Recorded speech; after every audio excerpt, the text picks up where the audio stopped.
Welcome to this very first episode of the Impact Collective. I'm so excited that today we're actually sitting down with the co-founder of Give and Get, Mark Lucchiari. Did I get that right? I like the shoulder roll as well. Perfect. Yeah. Very I feel Italiano. like I need a little espresso.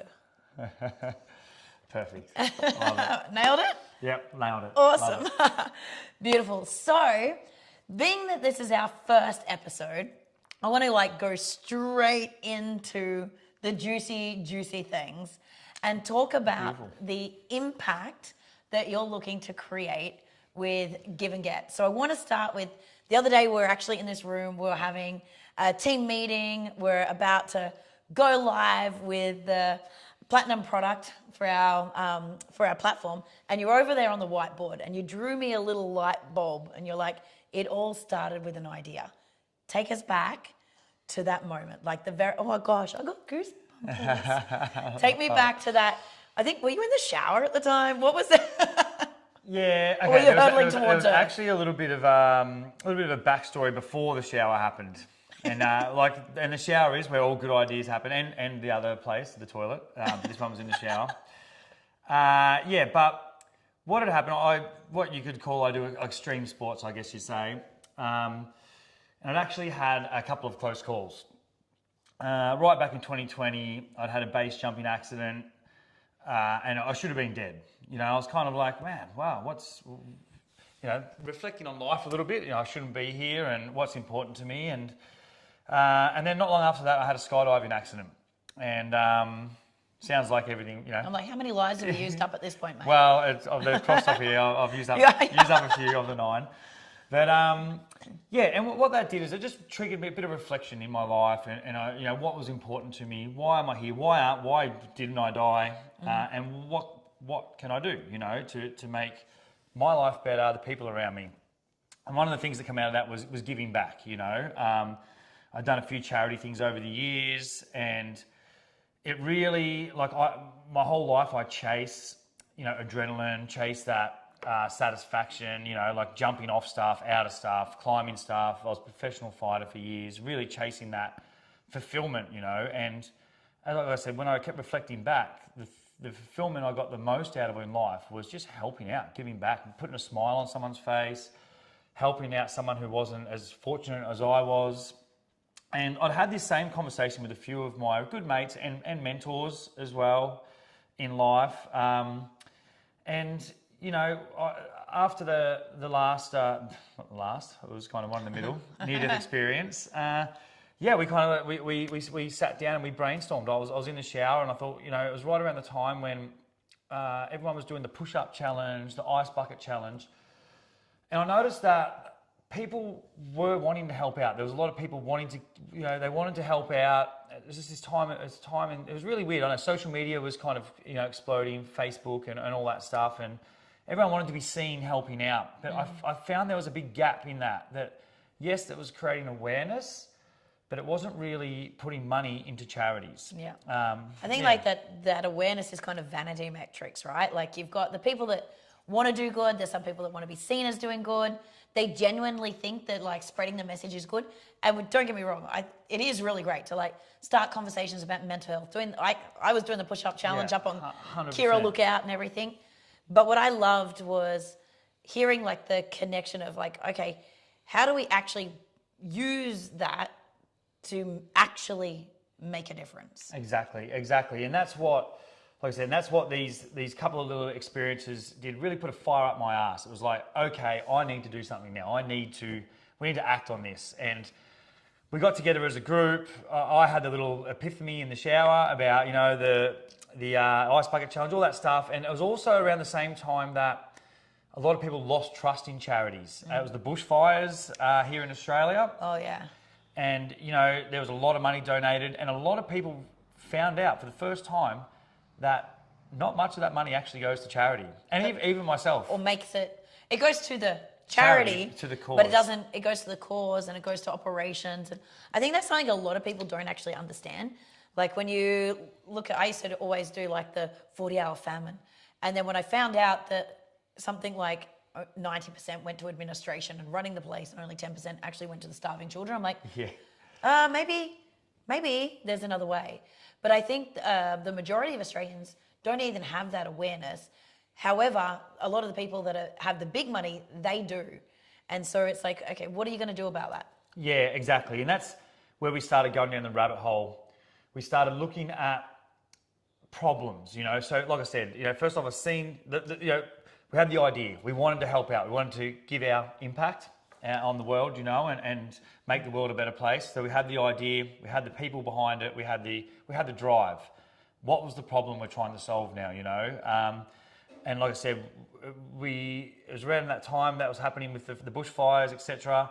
We're like, okay, we started researching charities, and we started finding out that 90% of charities are called what you call small to medium scale, but they only receive about 10% of the funds that get raised each year. Yeah, crazy. That's just a round number. It's even a little bit worse than that. And then 10% of the charities, what you call large scale charities, they get 90% of the funds. And then it goes even deeper with government grants.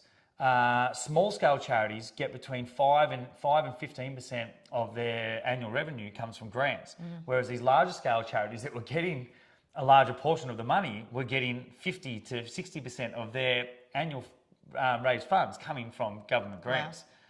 So as we started researching, developing this little bit of technology, how we can help out, we started reaching out to some of the bigger charities as well. Like, so what we did is we created an app that started off. It was a charity for challenge based app where you can link. You know, it was more of a peer-to-peer. You can do a challenge and raise money for a charity.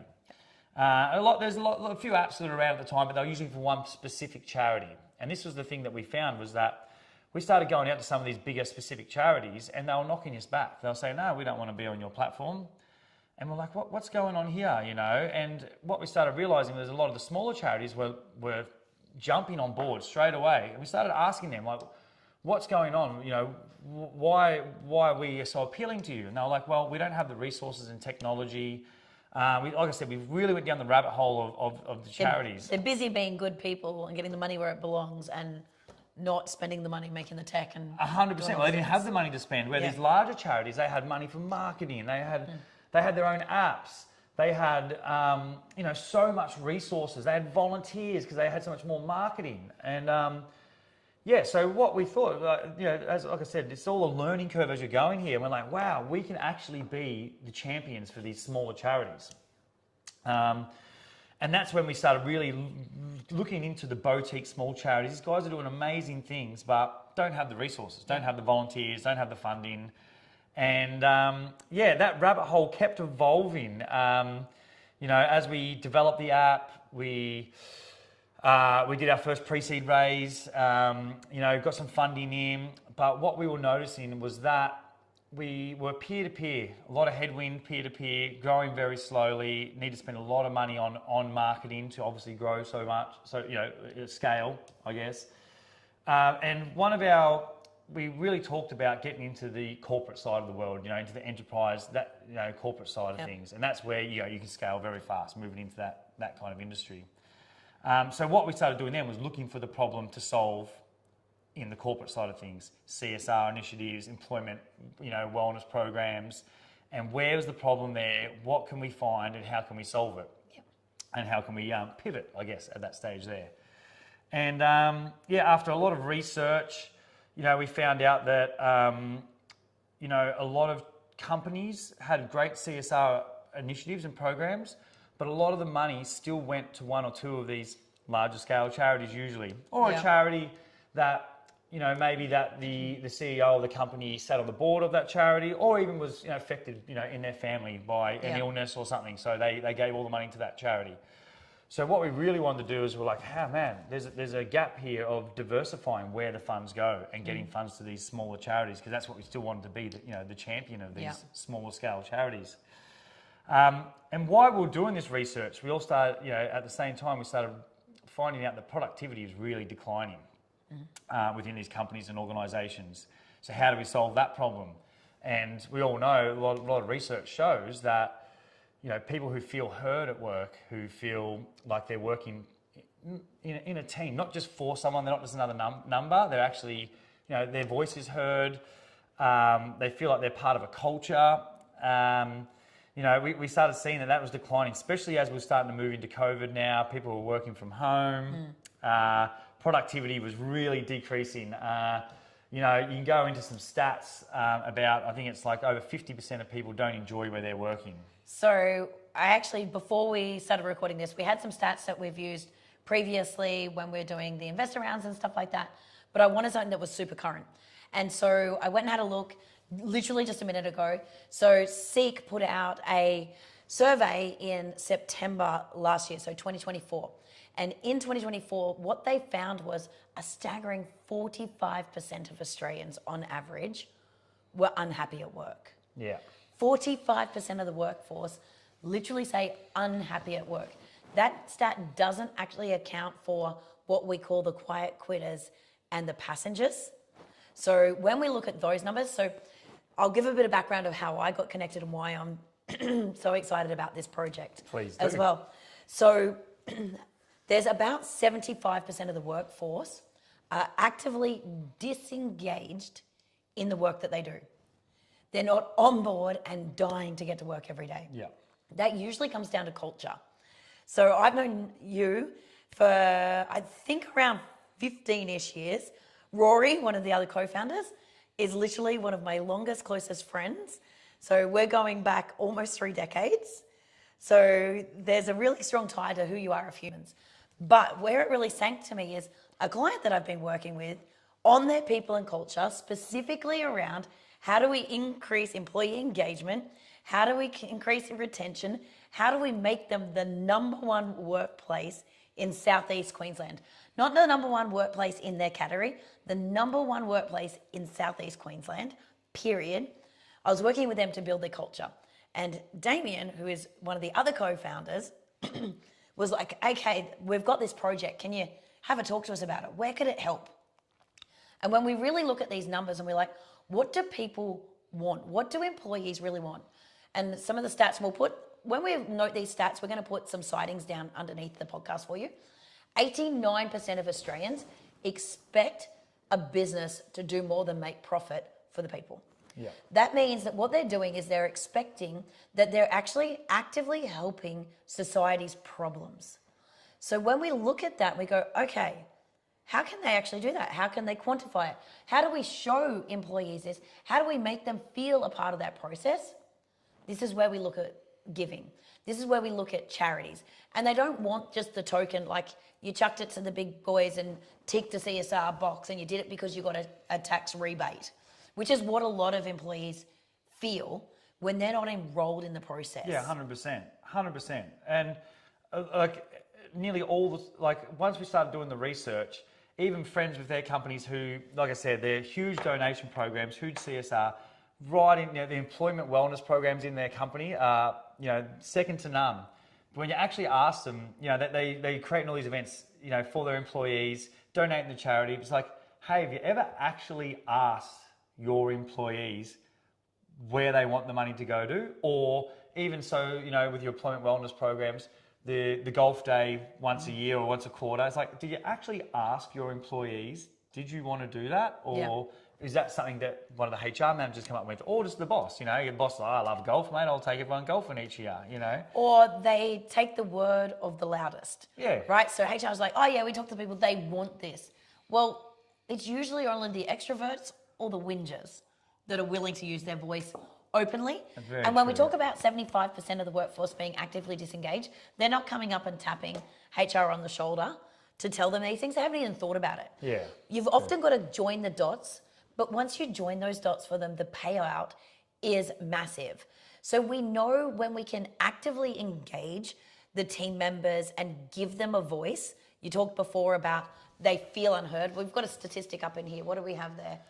I think it's like 47% feel they're unrepresented. Yep. I think it's like 89% of Australians. Or 86 say they're unheard. Yeah, 86. Yep. There we go. Our eyes are great. Yeah. Getting old. But we did do our research. Yeah. So when they can actually feel heard, but you got to join the dots. They actually have to go through that process.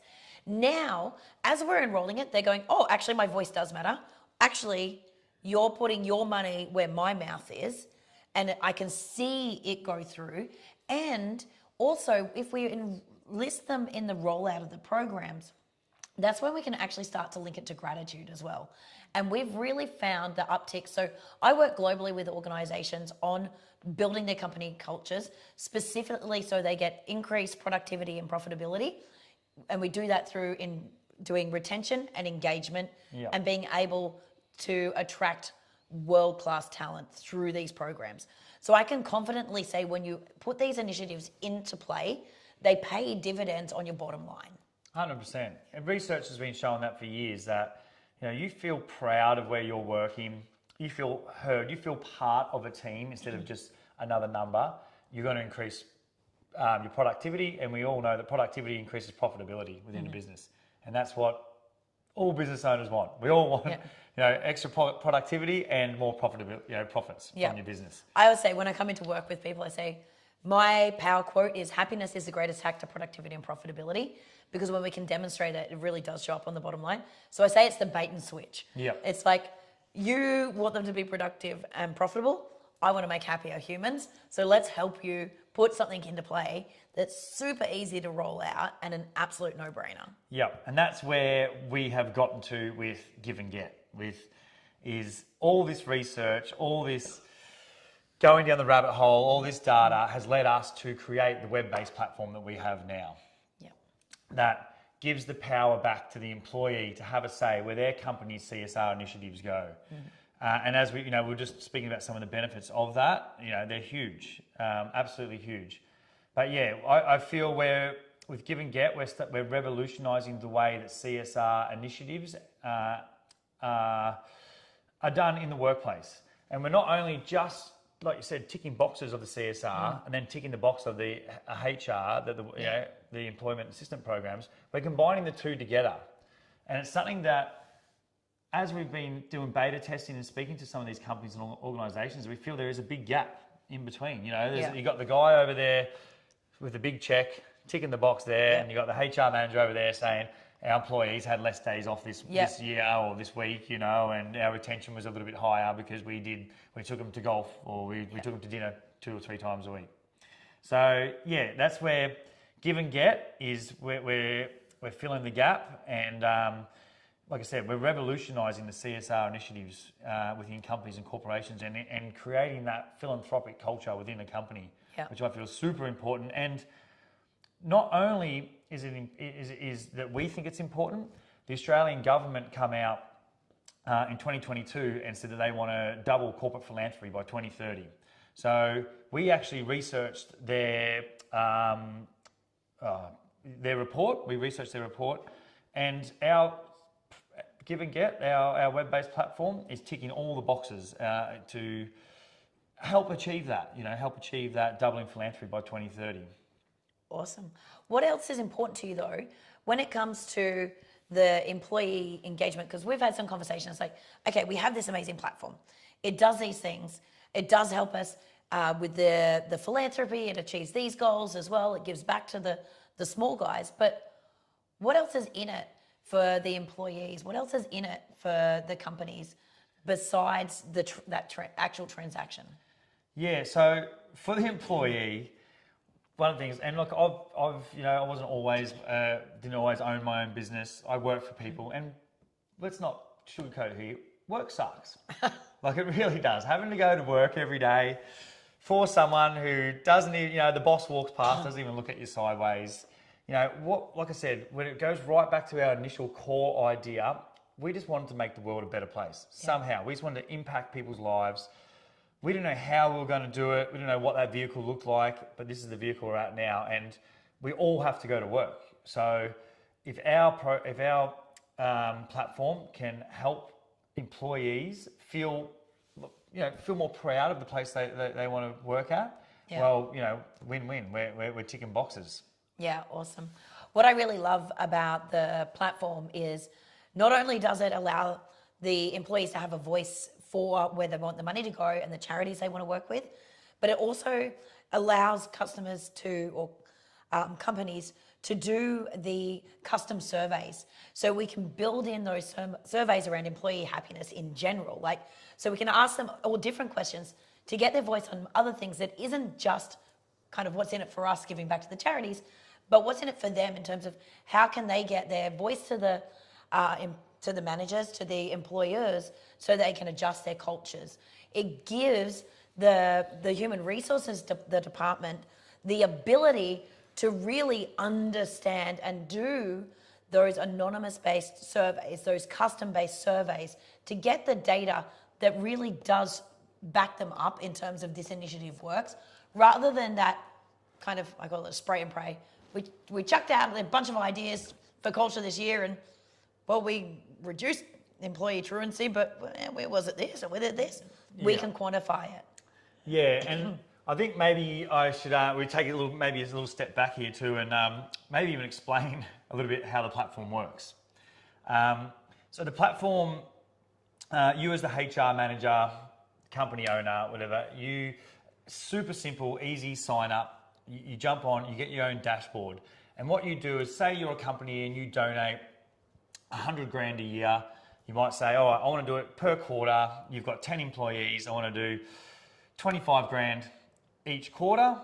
I'm going to do, so what you do is you give your employees, that the employees have got a wallet. So what you do is you send them out an individual link. They get a link, and you give them $2,500 for that quarter. You can set the survey for a week, for a month, for 2 weeks. You set the survey date, and then your employee gets a really easy little link they can just jump on, sign into, and then what they do is they get a very fun, friendly, interactive Tinder style, I'd say, or dating service style swipe card survey. Really fun and interactive. Yeah. And what the survey is a bunch of causes that can resonate with them: environmental, disabilities, mental health, men's mental health. So you can swipe left or right on the survey. Fun and interactive, like I said, super easy, really quick to do. And when you do that, when you finish the survey, our system will give you a whole bunch of. I lost myself here. Give you the data. We'll give you a whole bunch of suggestions of the charities that resonate with you. Yeah. You can pick those charities. You can give $5 to each one. You can give the whole $2,500 to a charity. And all this happens. Why this is all happening? You, as the HR manager, has a dashboard that you get real-time updates. So you can see what's going on, who your staff are donating to. Our survey also, the basic style survey, also asks some general questions about what do your staff like to do? Do they like to do fun runs? Do they like to do gala dinners? Go on golf events? Do they like to do physical activities? So you get all this real-time data as well. Then that way you can start actually creating events for your team from what your team actually want to do, instead of just what you've come up with and what you've decided. So what I really love about the platform also is the ability to load up your own charities. So we were talking the other day, we saw Mick Fanning was having his charity golf day, which is all linked back to the floods that we had in the Northern Rivers and the amazing work they did there. I actually did a great deal of work throughout that time trying to get helicopters and petrol and rescues and this and that. But one of the challenges we really had was, how did we get money to the charities that we could get receipts for, and that companies could get the benefit of the donation, so they could afford to give more. And so I really love that the team members can go, hey, this is a charity that I'm super proud of, or that I'm working with, or that I know is going to help our community. Can we load that up? The company can go, hey, I've found someone that's local because there's something happening right now, and we can put that up into the system as well. Whereas I think one of the benefits of this is, it's not just for those huge corporate clients. Like the big corporate clients often have a platform where they can do giving, but it's rigid and it's really stuck, and it's only got this and it's only got that, and it's not serving what I would say is the average Australian. And so I really love that we can serve the tiny little company that's got, it works for your plumbing company, it works for our co-founders, butcher business, for their childcare centres, 100%. 5 employees the tilers, to 5,000 employees. And they can actually get in there, get the data they need without having to spend like huge amounts of money on these massive like human resource management systems, and still get to make a difference, but get to make a difference where it matters most to them. Yeah, 100%. And there's with our premium version as well, there's a survey only option as well. So, you can run this multiple times. You can run it if you do have an event coming up and you just want to run a survey option, you can run the survey as well. As you said, your employees can suggest charities as well, put forward charities for your company to chuck on the platform. Yeah, it really is very optional. We've got a lot of options there to kind of keep everyone happy, and like we said, get as much money into as many charities as we can. Yeah, so just to qualify for everyone, with the Give and Get platform, it's not, you guys aren't taking a clip out of things and using that as your revenue generation.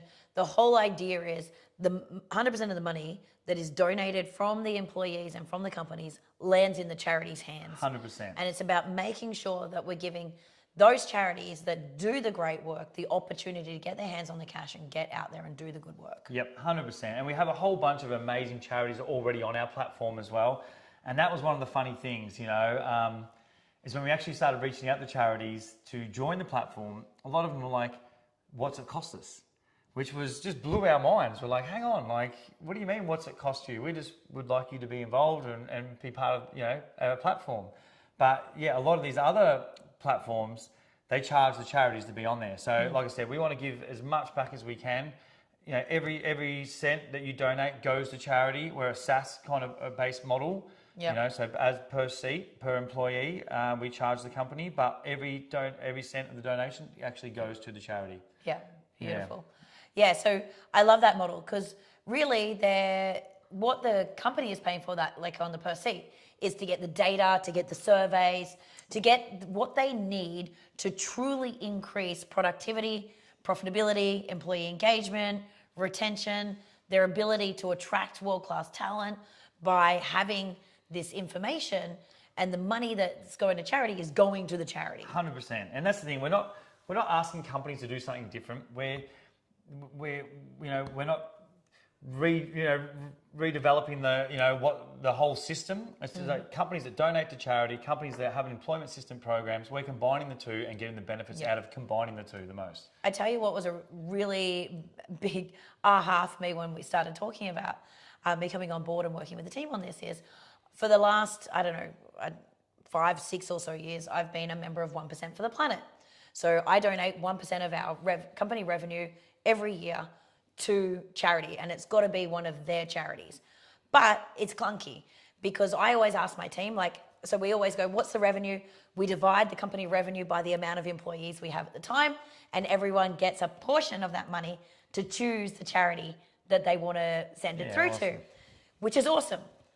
Not so awesome for poor Kay, my wing lady, who has to gather all that, go through the website, find them, click the link, find the charity, get to their website, do the donation, get the receipt, save the receipt, because we get audited every year. We've got to send all of our P&L and all of our receipts and everything in to double check it all. It's a ball ache. Yeah, 100%. And I'm this big. So if you're an organization like a couple of hundred people, could you imagine trying to do that process versus being able to go through, everyone goes and chooses their donations, they get their voice, it sends it off, bang, done. That's it. We do all the work. We send you, you get one receipt with all the charities that were donated to on that charity run, on that survey that you've done. Gets sent to you, it's all there. They're all DGR registered charities on our platform as well. So, you can get that tax deduction with it, which is obviously super important as well to companies and organizations. And yeah, like I said, we do all the work. We've made it as simple as possible. We don't want to, this is the problem with a lot of platforms too, is they create more work. Yeah. We really were cautious about that and taking that out. We didn't want to create more work for anyone. We're trying to make everyone's life a little bit easier, from getting money into the charities to the employees, to the company owners, to the HR managers who are actually running this, So yeah, like I said, it's a win-win-win for everyone. We're not asking you to come in and do something different than you're doing. It's just like, hey, use our program. The data you get, you're already donating to charity. By using our program with our surveys, the data you are getting is incredible, and it's invaluable with creating productivity, which then like I said, creates profitability. Yeah, amazing. So I want to go away from the technical side and back into the human side. Love it. You've talked a little bit about the idea. You've talked a little bit about like the catalyst for getting the rocket up your butt or the ground hurtling towards you fast that made you get your ass in gear to go and do more. But go a little deeper for me. Why is it important for companies to look after their employees? Why is it important to you to actually give back? Yeah, it's a good question. Like I said, I actually when I was kind of growing up, I thought I was probably a little bit of a selfish person. I played team sports for a while, and from team sports I went into individual sports. I'd had a bit of I had an amazing upbringing, but it was a very violent upbringing. My dad was very violent. He committed suicide when I was very young, so I was, suffered tragedy at a very young age, which then started shaping me to be the man I am. I was bullied a little bit at school until I become big enough to, I found out that I was actually a pretty good fighter. And, when you get pushed into a corner so much I just seen, I'd seen domestic violence, I'd seen a lot of violence, and it just, I suppose it gave me empathy for humans, and it just made me, I just wanted to help people, I guess, and I didn't realise this for quite a long time. Like I said, it took a couple of near-death experiences to really make it kick in and realise that, hey man, like there's more, you have a purpose in life, and you've gone through all these hard times to create the strength, to create the drive to do this, and I guess that's where a lot of it stemmed from. Like everyone thinks that doing a startup is easy. What we've gone through is literally, hell and back. Sometimes I think it might have just been easier just to donate some money to charity, and like the amount of money we've put in ourselves, the amount of time we've put into this. Sometimes you just want to throw it all in, just like, man, I'm done. But like I said, good things come from hard times, and nothing good comes easy. Yeah. And this has been damn hard, and I know that when we succeed, we're going to change a lot of people's lives. So I guess, to answer your question, it's a whole compounding life experiences of trauma, of joy, of, like I said, being bullied, being able to be a bully as well, being in that position where I was big and tough and, no one could stand over me anymore, and just really wanting to, help other humans. Like, man, life's tough, life's hard, and it's even harder on your own. So when you've got other people looking out for you and giving you a helping hand, that's what, we're all here together on this earth, let's help each other as much as we can. I love it. Thank you so much for your time today, Mark. As I said, I'm so passionate about this project because for me, my whole being, everything I do for work is about happiness is the greatest hack to productivity and profitability. And I can genuinely see how this can make a difference. And it's not just bullshit words. It's actually something that people can put into action with a click of the button, easy, and it will get results. 100%, yeah. Awesome. Thanks, Cheers, buddy. Mate. Thank you very much. Appreciate it. You. Cheers. I think we